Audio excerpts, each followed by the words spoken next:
அப்ப இல்லீகலா ஸ்மக்கிள் பண்ணி சாராயத்தை கொண்டு வந்தோம்னா நம்ம தான் டானுங்கிற முடிவெடுத்து அவர் அந்த வேலையை செய்யறாரு. சாராயத்தை அப்படியே கடத்தி விற்பனை செஞ்சு, ஏன்னா வரதாபாய் வந்து போலீஸ் எல்லாம் பிடிச்சிக்கணும் அப்படியே அழகா டேக்கிள் பண்ணிருக்காரு. நல்லா பேசுவார் அவரு, பேச்ச நல்லா தரமா பேச்ச போடுறது.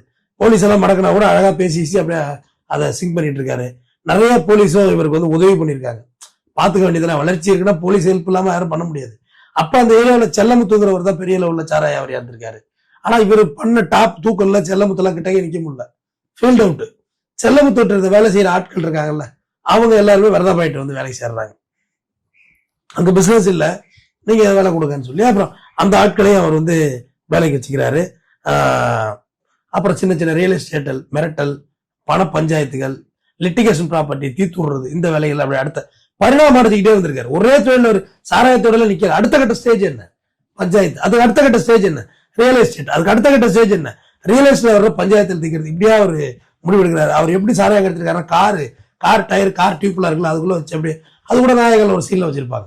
தண்ணிக்குள்ள அள்ளி போட்டுருவாருல கமலஹாசன், அது அப்புறம் உப்பு மேல வர்ற மாதிரி காமிச்சிருப்பாங்க. திரைக்கு அது இவர் எப்படி எடுத்திருக்காருன்னா, ரோட்டோரத்தில் அள்ளி டயர்களை போடுறது ஓரமா, அதுல வந்து டியூப்புக்குள்ள சாராயம் வச்சிருது.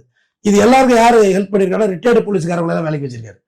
ஓய்வு பெற்ற காவலர்களை இதை பராமரிப்பு பணிகளை வச்சிருக்காரு. ஒரு போலீஸே வந்தா, sir I am retired police, அவ்வளவு சந்தேகம் வராது.